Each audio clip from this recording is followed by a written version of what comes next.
الرحمن الرحیم نحمده ونصلي ونسلم على رسوله الکریم اما بعد۔ پیارے پیغمبر صلی اللہ تعالی علیہ وسلم کا ایک خطبہ میں نے آپ کو پہلے بھی سنایا ہے، جو رسول اللہ صلی اللہ تعالی علیہ وسلم نے شعبان کی آخری تاریخ میں دیا تھا، اور وہ خطبہ بڑا دلچسپ اور بڑا فصیح اور بلیغ خطبہ ہے۔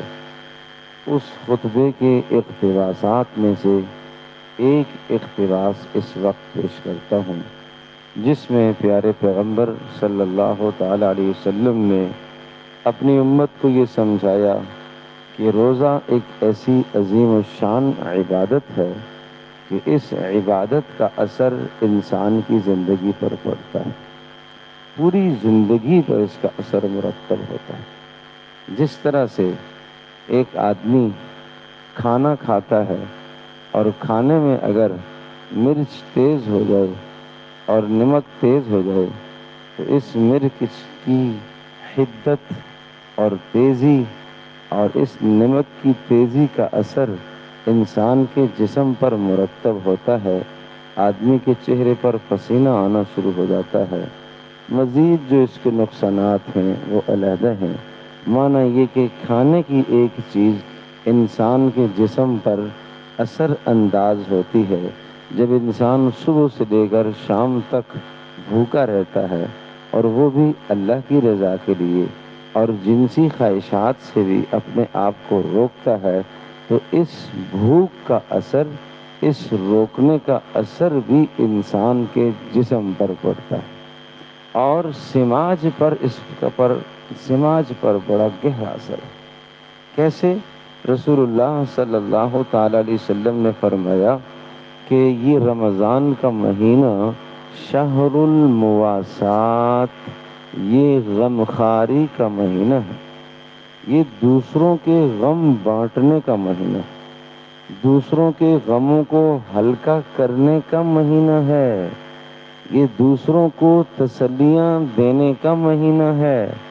اپنے پاس جو مال آ گیا، جس مال سے آپ اپنے اچھے کپڑے بنوا سکتے ہیں، آپ اپنے بچوں کے اچھے کپڑے بنوا سکتے ہیں، اگر آپ اپنے لیے بچوں کے لیے 3,000 کا ایک جوڑا خریدنے کی کوشش کرتے ہیں تو آپ تھوڑے سے کم پر آ جائیے۔ وہ جو کم رقم کی آپ نے اور جو بچت حاصل کی ہے، اس کو آپ سماج پر خرچ کریں، اس کو آپ معاشرے میں آپ دیکھیں، کوئی غریب ہے ایک جوڑا اسے فراہم کر لیں۔ آپ نے اپنے گھر کے 6 جوڑے خریدے، 6 کے ساتھ آپ 7واں جوڑا خرید لیں۔ خواتین کے آپ نے 4 جوڑے خریدے، ایک آپ اضافی جوڑا خرید لیں۔ کیوں؟ اس لیے کہ یہ رمضان کا مہینہ، یہ شہر المواسات ہے، یہ غم بانٹنے کا مہینہ ہے، یہ کسی غریب، کسی حاجت مند کو اپنے ساتھ خوشیوں میں شریک کرنے کا مہینہ ہے، یہ اپنے ساتھ شریک کرنے کا مہینہ ہے۔ اتنے بے شمار اثر اس کے مرتب ہوتے ہیں، اور زندوں پر بھی مردوں پر بھی۔ مجھے موقع ملا میں اگلی نشستوں میں یہ باتیں بڑی اہم عرض کروں گا، بڑی اہم باتیں۔ تو میں یہ عرض کر رہا ہوں آج کی نشست میں کہ اس روزے کا اثر معاشرے پر پڑتا ہے، اس لیے کہ غمخواری کا مہینہ ہے، سماج پر اس کا اثر پڑتا ہے، اور ہم خود صبح سے لے کر شام تک جب بھوکے ہوتے ہیں تو یہ بھوکا رکھنے کا مقصد کیا ہے؟ تاکہ میرے دل میں بھوکوں کا احساس پیدا ہو۔ یہ بھوکا رکھنے کا اور پیاسا رکھنے کا مقصد کیا ہے؟ تاکہ میرے دل میں بھوکوں اور پیاسوں کا احساس پیدا ہو، اور پھر میرے دل میں ان کو کھلانے کا جذبہ پیدا ہو۔ انما نطعمکم ویطعمون الطعام علی حبہ مسکینا ویتیما واسیرا۔ اللہ نے کتنے خوبصورت انداز میں سماج کی اس بات کو ذکر فرمایا، کہا اللہ کے مقرب بندے، اور صرف مقرب نہیں، جنت میں جانے والے بندے اور وہ لوگ کہ جن کے لیے جنت میں اللہ نے بے پناہ نعمتیں تیار کر کے رکھی ہیں، ان کی خوبی، ان کی خوبی وَيُطْعِمُونَ الطَّعَامَ، وہ کھانا کھلاتے ہیں اعلیٰ حبہ، باوجود یہ کہ کھانے سے خود محبت ہے، اس کپڑے سے خود محبت تھی، اپنی ذات کے لیے استعمال کرنا چاہتا تھا، لیکن اللہ کی رضا کے لیے اس نے کسی حاجت مند کو دے دیا۔ وَيُطْعِمُونَ الطَّعَامَ عَلَىٰ حُبِّهِ، کس کو کھلاتا ہے؟ مسکیناً، کسی مسکین کو تلاش کرتا ہے، اور کس کو؟ وَيَتِيمًا، کسی یتیم کو تلاش کرتا ہے، اور کس کو؟ وَأَسِيرًا، کسی قیدی کو تلاش کرتا ہے۔ اللہ اکبر! قیدیوں کا مجمع تو بالکل ہی آج ہم سے الگ تھلگ مجمع ہے۔ ہم اپنے معاشرے میں بھیک مانگنے والوں کو بھی دے دیتے ہیں، ان کو ہم حاجت مند سمجھتے ہیں، ان کو ہم ضرورت مند سمجھتے ہیں، مسکینوں کو بھی ہم دے دیتے ہیں، کبھی ہمیں قیدی کا خیال نہیں آیا۔ ایک شخص کا، ایک گھر کا ایک فرد قید میں ہے، اور میرے پیاروں، میرے عزیزوں، جو آدمی جیل میں چلا گیا تو ہمیشہ یہ مت سمجھو کہ وہ مجرم ہی ہے، ممکن ہے بے گناہ ہو گیا ہو، غلطی سے ہو گیا ہو۔ اچھا چلو وہ تو چلا گیا، لیکن گھر کا خود کفیل وہی تھا، باقی پیچھے گھر میں اس کا کفیل کوئی نہیں ہے، اسباب کے درجے میں کفالت کرنے والا کوئی نہیں تھا، تو ہم نے اس قیدی کے گھر میں کیا راشن ڈالا ہے؟ ہم نے اس قیدی کے گھر میں کوئی کپڑے فراہم کیے ہیں؟ ہم نے قیدی کے چھوٹے چھوٹے معصوم بچوں کی ہم نے رعایت کی ہے؟ یہ ہمیں سماج کا درس قرآن دیتا ہے، اور یہ روزہ ہمیں یہ سبق دیتا ہے۔ وَيُطْعِمُونَ الطَّعَامَ عَلَىٰ حُبِّهِ مِسْكِينًا وَيَتِيمًا وَأَسِيرًا، کہ یہ کھانا کھلاتے ہیں اور کھانے سے محبت ہونے کے باوجود، اور دوسرا معنی یہ ہے اللہ سے محبت کے لیے یہ کھانا کھلاتے ہیں، مسکین کو بھی، یتیم کو بھی، قیدی کو بھی کھلاتے ہیں، قیدی کو بھی فراہم کرتے ہیں، قیدی کو بھی کھلاتے ہیں۔ پیارے پیغمبر صلی اللہ تعالی علیہ وسلم کا قیدیوں کے ساتھ کیا ہی بہترین رویہ ہوتا تھا، کیا ہی خوب رویہ تھا۔ ثمامہ بن اثال رضی اللہ تعالی عنہ، رضی اللہ تعالی عنہ، وہ قید ہو کر آگے، ابھی مسلمان نہیں ہوئے تھے، مدینہ منورہ میں آئے کچھ جاسوسی کرنے کے لیے، کچھ حال احوال لینے کے لیے، تھے اپنے قبیلے کے سردار، تو پکڑے گئے اور لا کر مسجد کے ستون کے ساتھ باندھ دیے گئے۔ اب وہ مسلمانوں کے حالات کو دیکھ رہے ہیں، اب مسلمانوں کا رویہ دیکھ رہے ہیں، کس پیار سے ہر کوئی آ کے پوچھتا ہے کھانا کھایا ہے، ہر آدمی آ کے پیار سے پوچھتا ہے پانی پیا ہے، ہر آدمی پیار سے پوچھتا ہے کوئی حاجت تو نہیں ہے، ہر آدمی محبت سے پوچھتا ہے حاجت، قضائے حاجت کے لیے تو نہیں جانا، میں کھول کر لے جاؤں۔ پھر رسول اللہ صلی اللہ تعالی علیہ وسلم آتے ہیں، وہ پوچھتے ہیں ثمامہ کیا حال ہے؟ تو ثمامہ کیا حال ہے؟ ثمامہ بولتے ہی نہیں ہے، ثمامہ ناراضگی کا اظہار کیا ہوا ہے، خاموش ہے۔ ثمامہ میری مسجد تو دیکھو کیسی لگتی ہے، نہیں اچھی لگتی،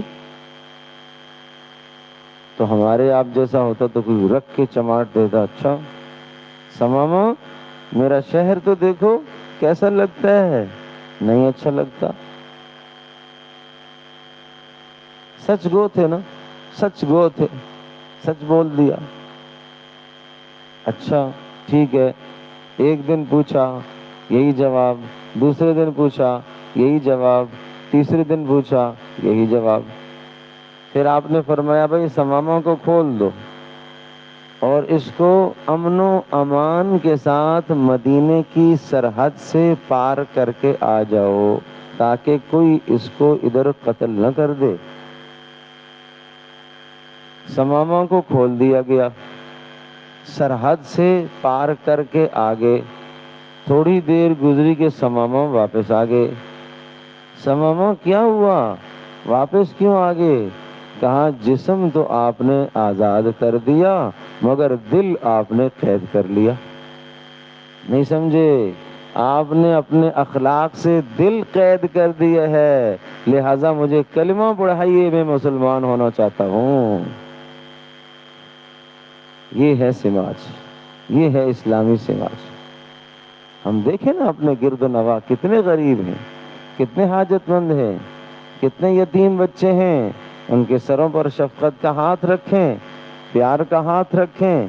آپ کے پاس استطاعت گنجائش بڑی نہیں ہے، عجیب بات، قربان جاؤں رسول اللہ صلی اللہ علیہ وسلم کا لایا ہوا دین، آپ کے دین میں کثرت کی بات ہی نہیں ہے کہ آپ لاکھوں روپیہ دے دیں، کثرت کی بات ہی نہیں ہے۔ یہاں بات ہے اخلاص کی، یہاں بات ہے حسن عمل کی۔ عمل خوبصورت کون کر کے لاتا ہے؟ اخلاص کس کے عمل میں زیادہ ہے، اس کے لیے اللہ کے ہاں فیصلہ ہوتا ہے۔ آپ اپنی آمدنی میں سے جو آپ کی آمدنی ہے، جو قلیل آمدنی ہے، آپ اپنے اقربا، اپنے اعزاء، اپنے رشتہ داروں میں تلاش کیجیے۔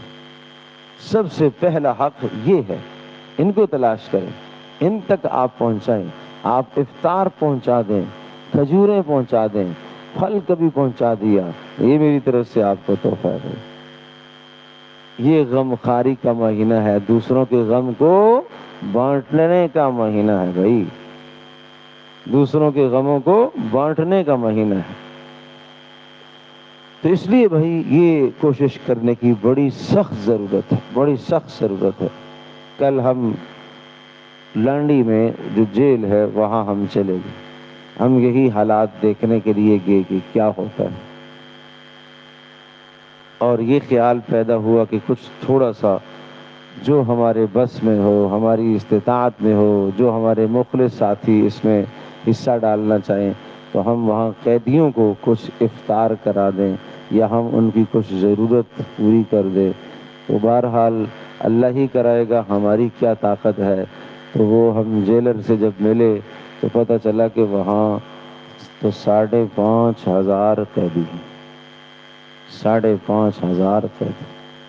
اب 5,500 قیدیوں میں افطار کو فراہم کرنا یہ اللہ ہی کرے گا، ہم تو ایک اسباب کے درجے میں کوشش کرنے کی وسعت رکھتے ہیں۔ تو یہ بات بھی آپ سے اس لیے شیئر کر دی، کل ظہر کا جو بیان نہیں ہوا تھا اسی لیے نہیں ہوا تھا کہ میں وہاں گیا تھا، نماز پڑھ کے فوری میں وہاں گیا، اس لیے بھائی بس میرے دل میں یہ بات آئی، وہ منظر میں نے وہاں دیکھے، وہ مناظر میں نے وہاں دیکھے، تو یہ سب کچھ دیکھنے کے بعد میں آپ سے اس بات کی درخواست کرتا ہوں کہ آپ اپنے قرب و جوار میں ایسے احباب و افراد کو تلاش کریں جو حاجت مند ہیں، جو سفید پوش ہیں۔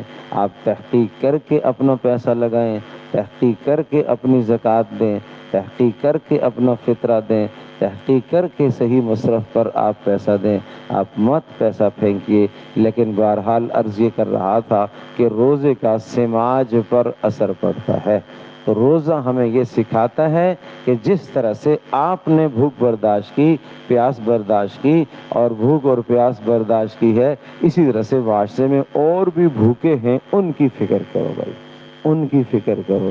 جس طرح سے عید پر آپ نئے کپڑے پہنتے ہیں، اور بھی لوگ ہیں جن کے پاس نئے کپڑوں کی استطاعت نہیں ہے، جن کے بچے تڑپتے ہیں نئے کپڑوں کے لیے۔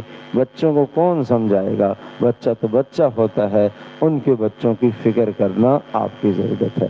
اور اکابرین اور تبع تابعین اور تابعین اور صحابہ کرام، عام طور پر ان کا معمول پتہ ہے کیا ہوتا تھا؟ وہ شعبان میں یا رمضان میں شروع ہوتے ہی سب کچھ نکال دیتے تھے پیسے، کیوں؟ تاکہ غریب کو عید میں شریک کر سکے، تاکہ غریب کو خوشی میں شریک کر سکے، تاکہ غریب بہترین افطار کر سکے، تاکہ غریب اچھی طرح کھا پی سکے۔ یہ ان کا مزاج ہوتا تھا۔